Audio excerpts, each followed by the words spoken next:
This episode of Believe is brought to you by Cryptid Coffee Co. Use promo code BELIEVE on checkout for 10% off their Angry Yowie coffee blend. Head over to cryptid.com.au to check them out. It was just the most massive thing I've ever seen. To tell you the honest truth, I thought, well, we're the only ones left on this planet. Something's happened. We've missed something here. The fear that went in me when I seen it was just, like the feeling, I'd say it was fear, but I've never felt that feeling before in my entire life. It's a weird feeling, like you can't explain it when you don't know. You feel like you're being followed, but you don't know what it is. We had two to our right, another one in front of us, another one to the left, and another one just across the road, shaking the daylight out of the tree. All we get was big red eyes. I remember waking up and looking at the end of the bed, and there was a figure there, almost insect-like, and then I blacked out. Welcome to the show, everyone. My name is Cade Moyer, and you are listening to the Believe Paranormal and UFO podcast. If you have had an encounter and would like to share it, please get in touch with me. My email address is believepod@gmail.com.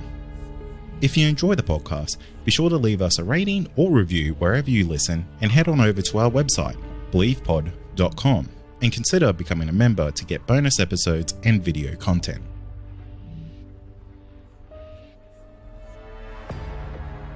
Tonight I'm joined by Doug Moffett, who used to be an investigator for UFO research in New South Wales. Doug, welcome to the show, mate. Yes, thank you, Kate. Pleasure to be here. It's cool to have you on. I haven't had a lot of UFO researchers on the show, so I'm very excited to talk to you because it's a very interesting world, the world of UFOs, and I can only imagine the rabbit holes that you could go down when you become a researcher for it. So what got you into researching UFOs in an official capacity? Well, going back prior to the official capacity, which happened when I was about 33, or in about 1992, that's when I joined UFO Research New South Wales as a investigator. But prior to that, ever since I can remember, I've always had a fascination with all things space. And so it was a very natural progression for me to go from being interested in space and rockets and all that kind of thing and the universe to, I say it's like going from astrogeology to astrobiology. One is knowing what's out there and the other thing is knowing who's out there. Yeah, absolutely. And when you took the leap to doing this from, I guess, a hobby to, I guess, something a little bit more official, like what was that like for you? Did you feel like there was a stigma around it? Because back then the whole UFO culture wasn't what it is today, and there's even a stigma around being interested in UFOs today, even though the US government has come out and published papers saying UFOs are real. We don't know what they are, but they are real.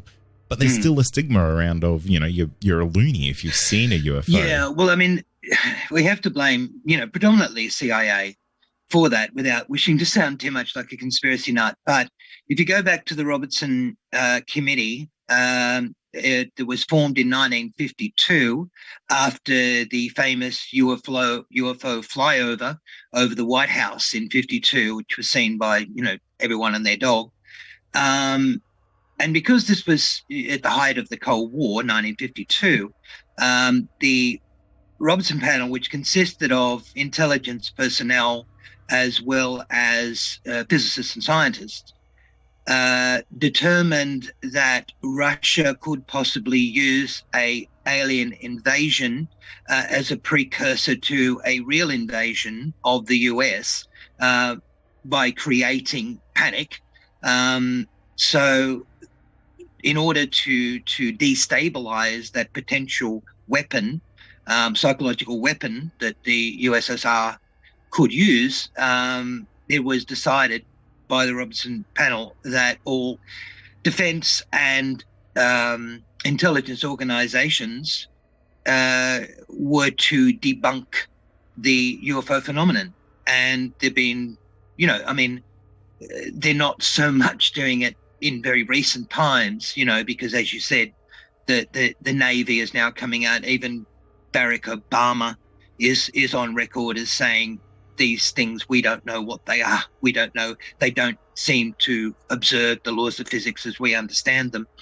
So there's not many places to hide these days, but certainly for most of the last 70 odd years, there's been a big job done in debunking and ridiculing the subject. And a lot of that still sticks.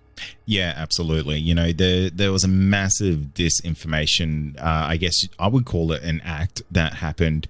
And like you said, it really does stick around today. And it's one of these things that is completely ingrained in popular culture to almost ridicule people who have seen, things that don't really make sense in the sky, or, weird lights and stuff like that, because it's kind of like, I'll have what you're smoking, or, how many mushrooms have you been eating type of thing, which is, it's a real shame and a real injustice to what people have seen. And I guess the thing that's super interesting about it from my point of view is that the level of, I guess, security when it comes to international security, or I guess the thing that I find interesting is just how it affects national security, because who knows what these things are and what a danger they potentially pose to, major nations like the US and others like that. Yeah, well, there have been instances where pilots have been, and this is part of there was a 1,500-page 1,500 pages of documents released by the Department of Defense recently, due to pressure from a fellow called Greenstreet, who used the Freedom of Information Act to get this material out. And a lot of the information there had told of a lot of pilots that have had close encounters, have had some have died, and some have been seriously ill. One of the medical people who was talking about this said that of the pilots that were affected, like we're talking about a pilot being in his plane and the UFO coming, and they can feel heat. They've been said that they can feel the heat and see the light of the object, really bright object, and they can feel the heat in their face. And they apparently have brain effects similar to multiple sclerosis, in as far as the I'm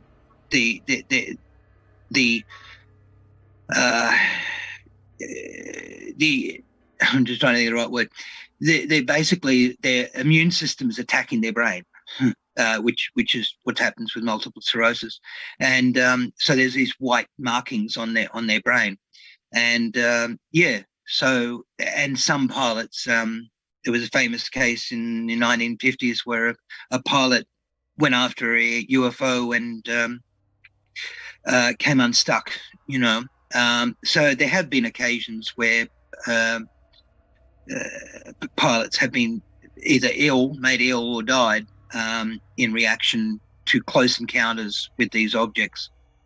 Yeah, it's something that I think the world is really just starting to open its eyes to. But I guess what I'm actually really curious about is, what was the perception like of UFOs when you first started investigating them and, started taking records and things like that? Because, that would have been close to 30 years ago, I would imagine, at this stage. And the UFO landscape has drastically changed. What was it like back when you were first kind of starting out? Like, what was the impression people were having when they had a UFO encounter?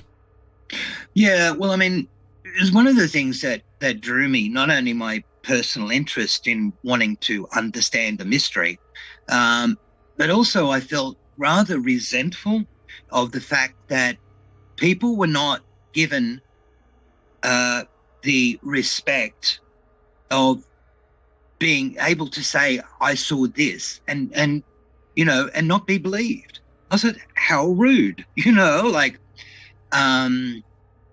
you know, and when I was doing investigations and things like that, you know, all of the time I would do them over the phone because, you know, they're talking about a sighting that they had the day before and there was no landing or anything like that. So there's really no point in going out there. I can get all the relevant information I need to over the phone. But, you know, one of the things that I, you know, for anyone who's sort of said, oh, you know, all this UFO stuff, just they're crazy or they're making it up or, you know, pranking or hoaxing, whatever. It's like, I would talk to families a lot of time because it'd be like mum, dad, and the two kids all saw this thing on the back veranda. And I'd be speaking to the mum or something like that. And I'd ask her a question. Was it blue then green or green then blue? How did, you know, what? Oh, hang on. And then, you know, it'd be like, was it blue or green? Oh, and one of the kids would pipe up. No, it was green then blue. Definitely green then blue. Oh, okay.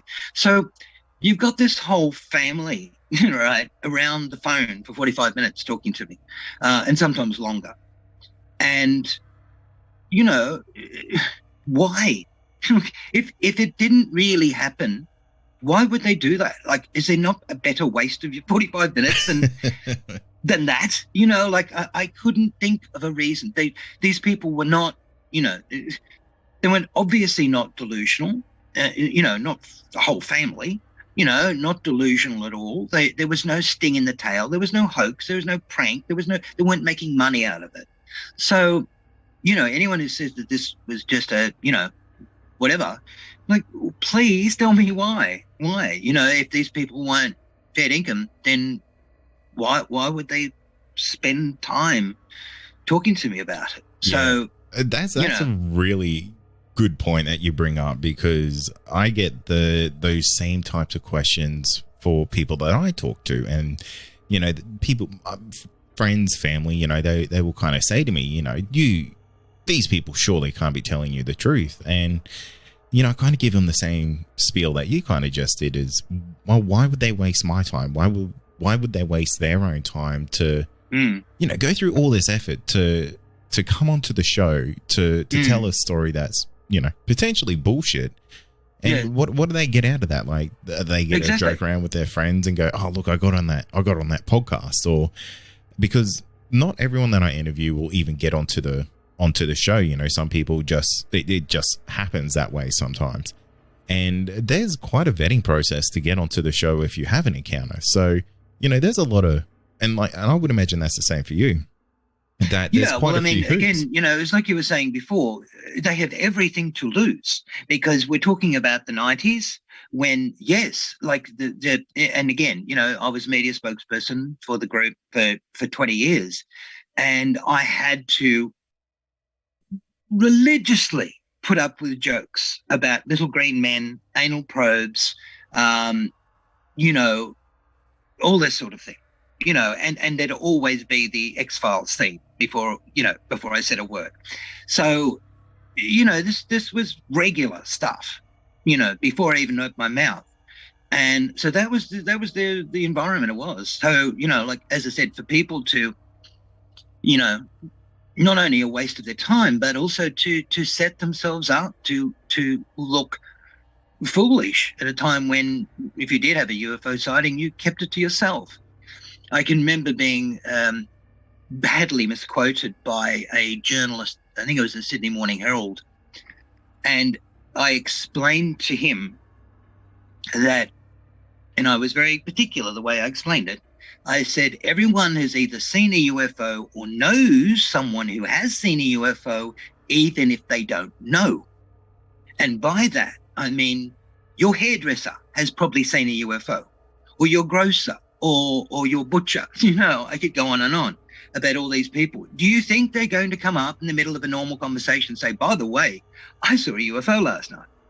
Yeah, spot on. And that's it. You're so spot on with that, because the thing is with these types of encounters, you know, like, be it paranormal, be it a Yowie or a Bigfoot or a UFO, these things don't discriminate about who gets to see them or who gets to have those experiences. No, it's a case of, you know, right place, right time, or wrong place, wrong time, depending on the type of encounter you have. Yeah. There's a bit of both. I mean, it was interesting. I approached the head of a psychology unit at the University of Western Sydney, and just asked. I wasn't very hopeful, and I didn't get a yes in regard to doing research on.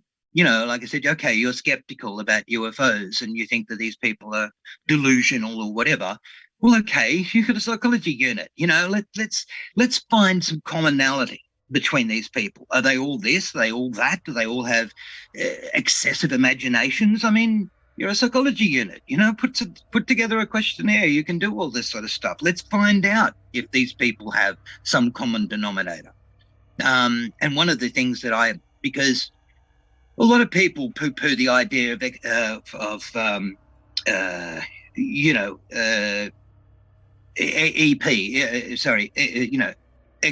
ESP, extrasensory perception, or that kind of thing. But I would have, but universities and things like that have been doing tests for decades and decades on this sort of thing, and it's a real thing. Some people can guess 7 cards out of 10 and regularly guess 7 cards out of 10.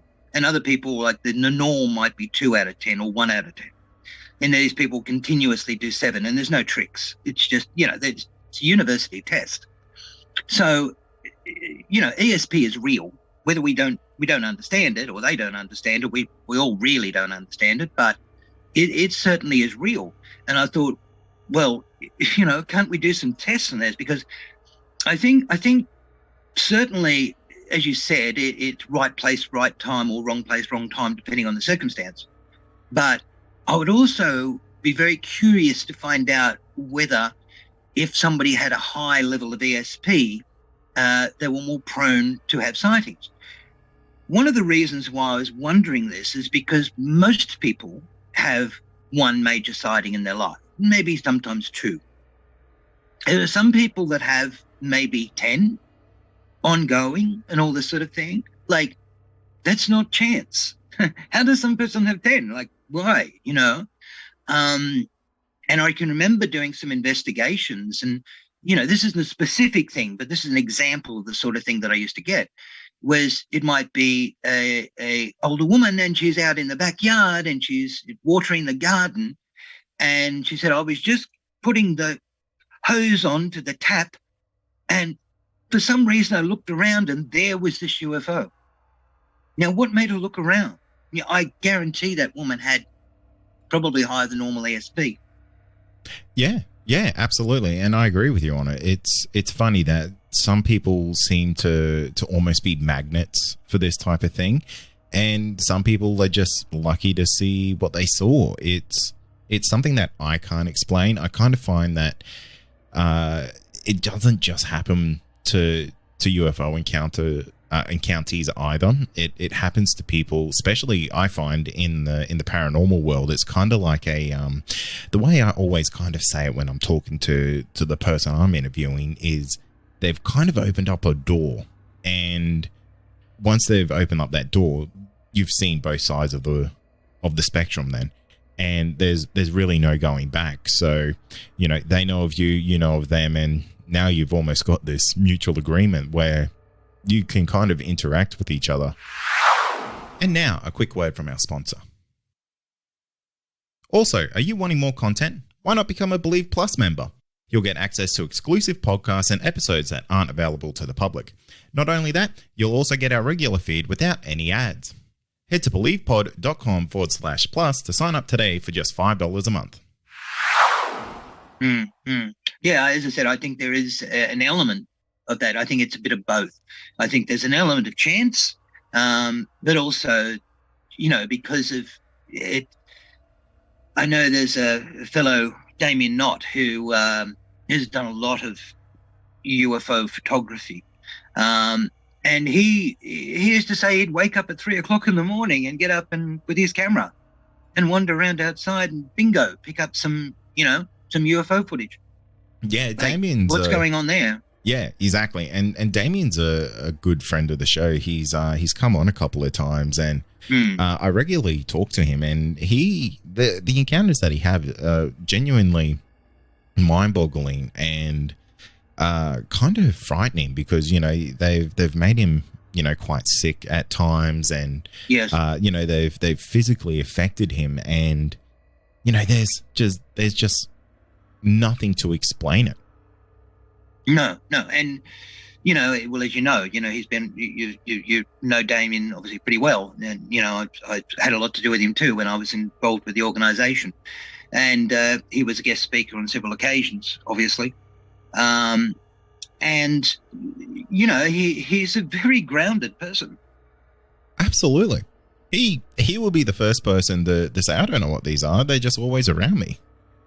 Yeah, and so he has, as you said, that portal is opened for him. So that's why he gets up at 3 o'clock in the morning and bingo, he's got UFO on film. And where he goes, it seems to have some sort of a connection to it. Now, it's interesting too, just to go on a slight tangent, is that my belief is that, I know we say UFOs and ETs, but I think that VATs is probably a more correct synonym, and that is visitors from with advanced technology, because I'm open to the idea that a percentage are extraterrestrial, a percentage are interdimensional, and a percentage are time travelers in the future. And I think they're all three. Because if you look at classic abduction cases, for instance, quite often these people are, immobilized and then taken through a wall or through the ceiling or through a window. Now that would indicate interdimensional beings rather than extraterrestrial beings, because I think physics on this planet would be very similar to physics on Zeta Reticuli. You can't go through solid matter. But if you're coming from another dimension, we're talking about it, as we understand different dimensions, they vibrate at a different frequency. So the idea of going through solid matter, if we were to travel to the sixth dimension, would we appear as ghosts? Would we be able to communicate with anyone?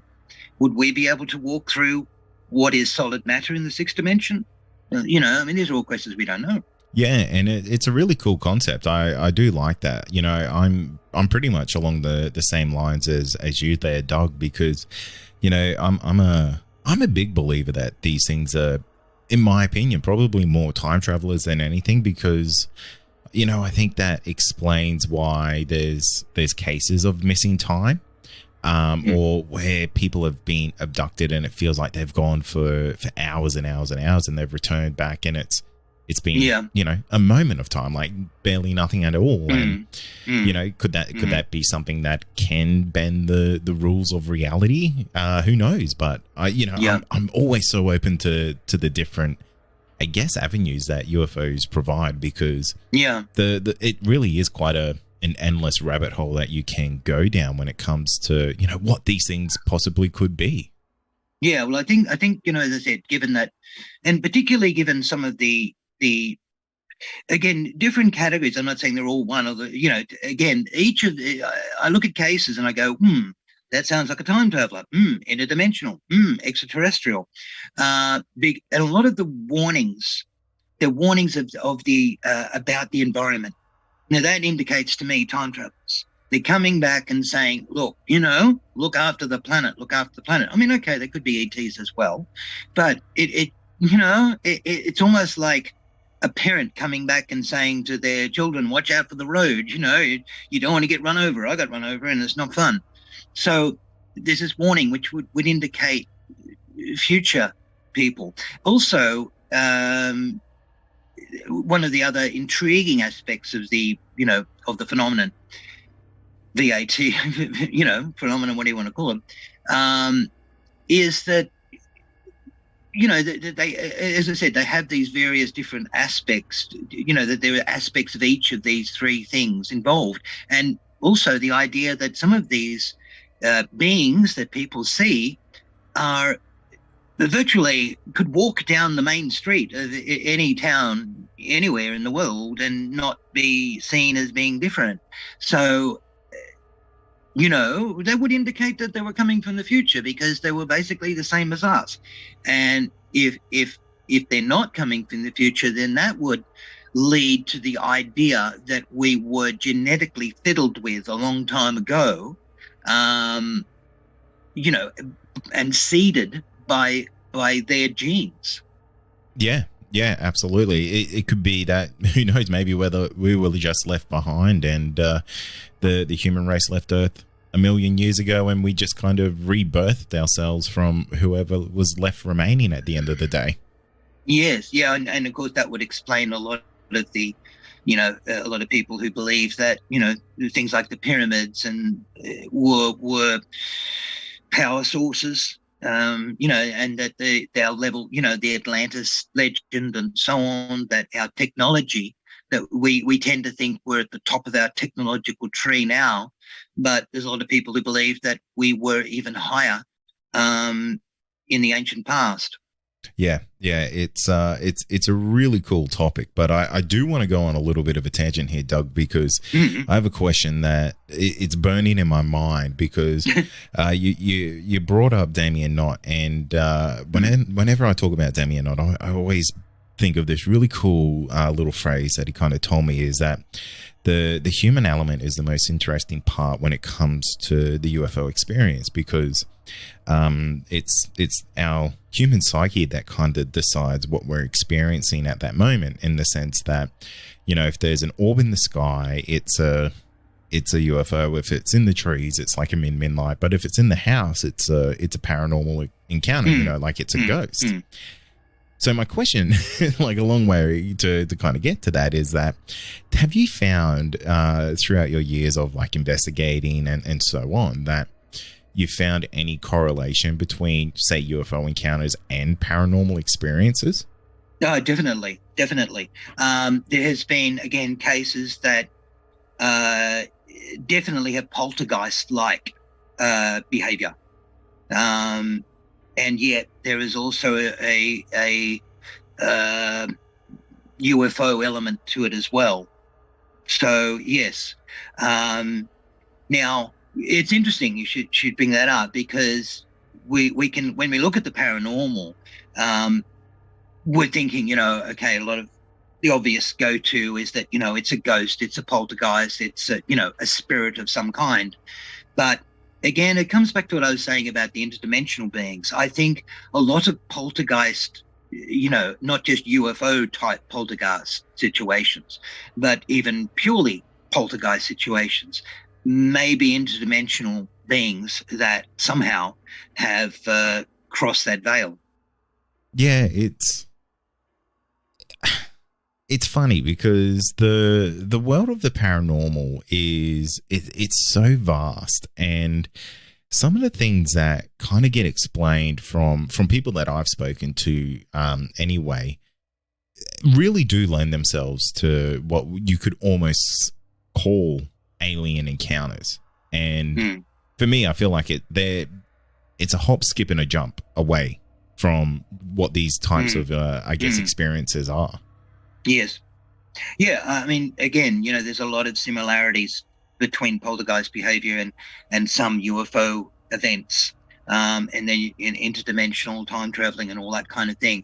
So, I think obviously we're dealing with, when we're talking about not just UFOs or interdimensional time travelers or the spirit world, we are dealing with something that we have insufficient information about to make definitive calls on. Yeah, for sure. I mean, sure, I'm not saying we shouldn't speculate. I'm one of the biggest speculators on the planet. I love speculating. It's fun.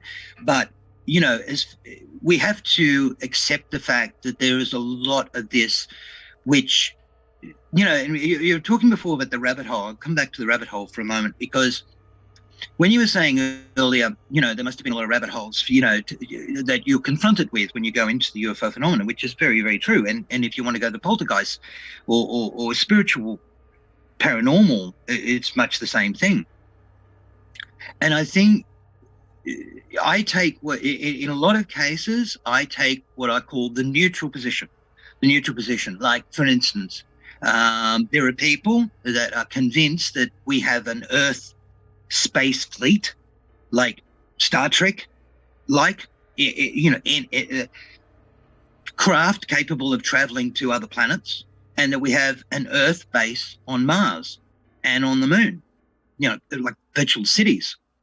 Now, and a lot of this has been supported by, very credible people, and some not so credible. So my position is on this is, well, I haven't been to Mars lately, so I really don't know whether there's an Earth base there or not. Perhaps there is, perhaps there isn't. I don't think there is. Personally, I don't think there is. But I am not going to argue with anyone that there isn't, because I don't know.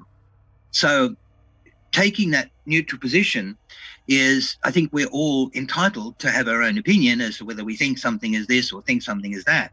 But to argue, against something when you have insufficient information, I think is not helpful.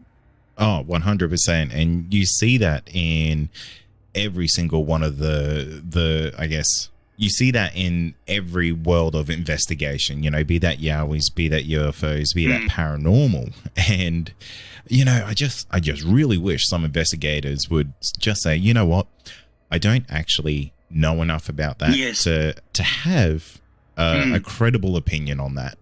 Yes. Yeah. I mean, I one of my favorite sayings, as a UFO spokesperson for 20 years, one of my favorite, I don't know. Where are they coming from? I don't know. Well, can you speculate? Well, I don't. I've got 3 minutes on this TV show. I really don't want to use any of that 3 minutes in speculating, because I've got a whole bunch of facts here that you really need to know about. So I didn't want to go down my personals, waste time giving my personal opinion on something when there is so many really good facts that that people should know. And and the thing is, at the end of the day, Doug, and this isn't like a shot at you or anything like that, but personal opinions don't matter. Yeah, I mean, they're fun to talk. If you want to have dinner with someone and have a glass of wine and have a chat about it, it's great fun. But if you're trying, like I looked at when I was the media spokesperson for the group, I mean, I looked at it as a very important job. I was trying to get people to realize that we are not alone in the universe, and this UFO thing is real. And I think it was really important for people to know this. And I think for a number of reasons, in my show, to the radio show today, I mentioned, I quoted two people. And one was Tom DeLonge, the former lead singer of Blink-182, and also John Lennon.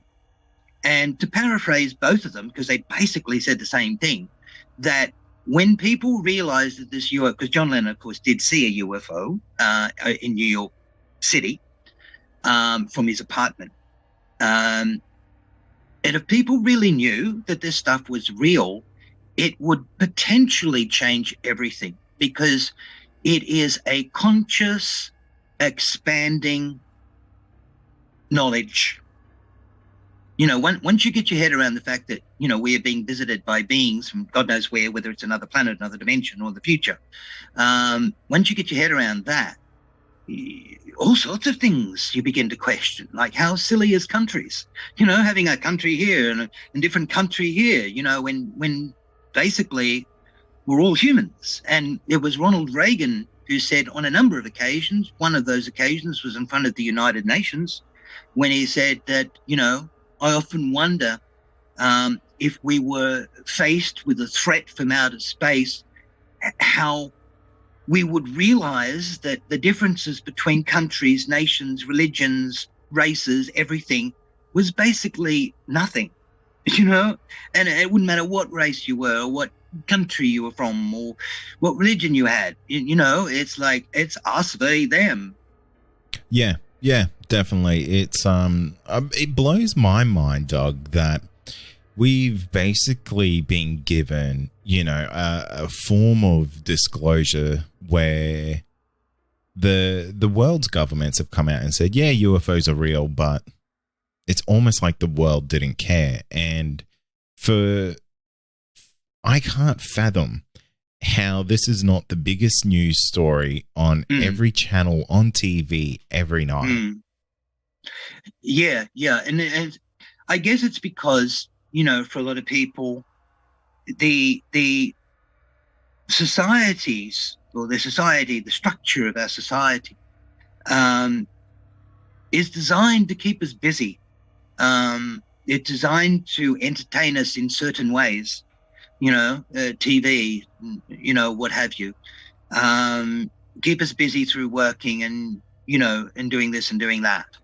And, people seem to care more about whether they're going to get $20 less tax, if this government is elected or that government is elected, than they do about pondering the nature of, whether we're being visited by intelligence from elsewhere.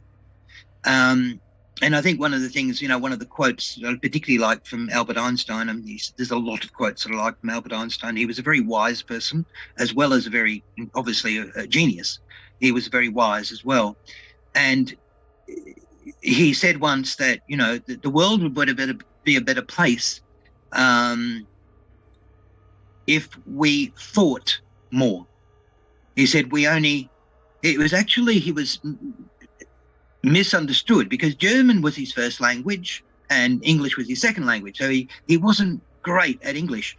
And what he was basically trying to say is, when he said that we only use 10% of our brain, and everyone goes, oh, wow, we only use 10% of our brain, Now, I actually followed this through with I rang up a university and I spoke to one of the people that was involved with ECGs and that sort of thing. And so what is this Albert Einstein saying? So we only use 10% of our brain. Is that so? Because I was thinking, what do the other 90% do, And, well, two things. Firstly, he said, we probably only do use 10% of our brain, but it's not the same 10%. So if you're looking at an ECG or something like that, we're mapping the electrical impulses in your brain. If you see images of violence, a certain part of your brain will light up. If you see images of, a kitten, a certain part of your brain will light up. So it's not all happening at the same time. But what he also pointed out to me, that what Einstein meant was that it wasn't though physically we were only using 10% of our brain. We weren't putting aside the time. We were only putting 10% of our time to really think. And the other 90% of the time, we're just reactionary. Yeah, and I would believe that. I could tell you with the way the world is at the moment, and especially with I guess how the media pushes its narrative, the people are just on autopilot. And you can see it. You can see it there. People are manipulated by the media. They're manipulated by social media. Everyone carries devices around. The people are probably listening to this on devices that, they look at for 8 hours a day and, really just block everything else out on. Yeah, well, because it's just, I guess it's a cultural thing, and it's a cultural thing because that's the way society is constructed. You're wasting your time. I used to get, when I was at school, I'd quite often get comments on my report card, because I wasn't great at school, dreams too much, has too much imagination, off with the pixies all the time, because I wasn't staring out the window. I was thinking, and I've always liked thinking. It's one of my favorite things that I like to do. And when I think, I like to think about big things, not small things, because big things are more interesting. I'm with you. And that's probably one of the reasons why I got attracted to the whole UFO phenomenon, because, we're talking about something that encompasses the entire universe. That's a big thing. Mate, I don't think it gets any bigger than that. So yeah, I completely understand the draw to to becoming a UFO investigator here, Doug. I can imagine it would have been a really fascinating time throughout your life. And, you know, I imagine it's something that you'll probably do till you've been asked to stop, or you know, you just physically can't do it anymore because, you know, I think we're living in a super interesting time when it comes to the world of UFOs, and, you know, people bringing out more information now more than they have in the last 50 years. You know, the last 5 years has been tenfold on what's been decades before that. So, you know, I think this year specifically, at time of recording, is 2022. I think we're going to get some real massive bombshell information drops before the end of the year to even out, and, you know, that's going to switch that whole phenomenon on its head again. There are even, you know, I'm obviously on a lot of social network UFO sites, you know, Twitter, Facebook, Instagram, you know, and I'm connected with a lot of UFO groups all over the world. You know, that's my thing. And, you know, one of the arguments that goes on is like, have we actually had disclosure? You know, like, have we actually had it and we don't realize that we've had it? Because it really is that close. As you said, the government's, you know, the government is basically saying, yeah, you know, like, we don't know where these things are coming from, but we're 99.9% sure they ain't Russian or Chinese, and they ain't ours. So, you know, hello, they're that close to basically saying, look, you know, they're extraterrestrial, interdimensional, time travelers, whatever. Yeah. And when they do that, my goodness, we are going to run out of toilet paper worldwide, because all I learned in the last 2 years of, you know, worldwide crisis is that store shelves seem to empty real quick because the world goes crazy when big things happen like that. Well, I mean, and there's also the argument that, you know, have governments, you know, actually been doing us a favor by covering this up, by denying it, by debunking it? Because if the truth is that the level of technology displayed by these craft is vastly superior to our level of technology. So we've just got to hope that they're friendly dudes, because if they ain't, we're stuffed.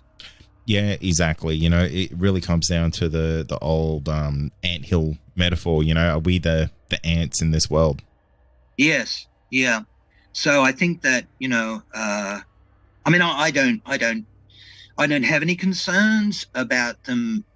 You know, as I said, I do believe that there's a spread across the three different areas: extraterrestrial, interdimensional, time travelers. And they all have different agendas. All of them have got slightly different agendas, or perhaps majorly different agendas. I don't know. But all very different. And I think that it falls, thus far, it falls in the category of they're either friendly or it's neither friendly nor, you know, I mean, if you were a lab rat, would you consider the scientist to be friendly or not? You know, or is it just doing a job? Is the scientist just doing a job? You know, like, so, you know, I think these are the things we don't obviously understand in regard to this. But certainly, you know, any sort of Independence Day-like situation, either there are no bad guys visiting us at this point in time, or the bad guys haven't found us yet. Because if the bad guys were already found us, you know, UFOs have been seen for a very long time. You know, like, I mean, the modern UFO era started about 45, but there's been mass sightings of the airships in the late 1800s. And there was a huge fight in Nuremberg, Germany in the 1500s that was documented, an aerial fight between all these craft. So, you know, and it goes back even further than then. You've got cave paintings and things like that, the Wangina up at, you know, the Kimberleys and Peru and the Incas, and, you know, on and on and on. So yes, they've been visiting for a very long time. So if they wanted to knock us off, you know, like, what about the middle of World War I or middle of World War II? You know, we would have been sitting ducks. Half the world was fighting the other half, and our technology was much less than what it is now. So no, I'm not concerned that as I said, maybe there are bad guys out there, but then that then begs the question, is there some kind of a, galactic federation or something of that ilk? Because there are so many, I believe there are so many different beings, visitors from so many different areas that, and some of them have far more advanced technology than perhaps others do. And I don't think I think two things. Firstly, any aggressive ETs by nature, what we understand nature, aggressive beings tend to wipe themselves out. They tend to have a fight with themselves before they have a fight with anyone else. And the other thing is that, yes, would all these other beings that are visiting our planet for a myriad of reasons just stand back and let someone come along and take over our planet? I don't think so. It's an interesting thought process, and it can go so many different ways. And I think the thing at the end of the day is that an individual's perspective plays a major role in how they would interpret or, I guess, see an event like that ever kind of playing out. But yeah, it's really fun thought exercises, and I think that's one of the best things about UFOs is that they can get you to think different and think of these possibilities, that may or may not happen or may have already happened. It's just the rabbit holes go so many different ways, and I think it's the most fun topic to talk about with anyone, because yes, I think anyone in this world could relate to a UFO. Everyone knows what a UFO is, and it's the easiest thing in the world to talk about. Yes, and everyone has their opinion, whether they think it's, even if they think it's a load of rubbish or whatever, I mean, they're very ill-informed if they do think it's a load of rubbish. And I guess that's the job, one of the things that, I feel that, yes, I still have to do. There are people out there that are not woke yet about this subject, and they need to know some of these facts, some of these really excellent cases. Rendlesham Forest, amazing case, so well documented and seen by, the deputy base commander saw one of the craft. Oh, absolutely. And the amount, you and I, we're kind of preaching to the converted already, but for me, it's just undeniable. And people like yourself out there who are doing or who have done the hard yards of being the investigators and going out and talking to people, you're the unsung heroes of the UFO phenomenon, because you're the voice for the silent minority out there who don't want to come out and talk about this stuff. So my hat really is off to you, Doug, and you have been one of the most interesting people I've spoken to. You're really easy to talk to, mate, and I feel like we could probably chat for hours and hours and hours, because don't get me started, rabbits. Don't get me started, rabbits. Yeah, mate, absolutely. But before we wrap up tonight, mate, you have a radio show and you have a YouTube channel, so I'd love for you to give that a plug, and hopefully we can get some of our listeners over to you and to check out some of your stuff.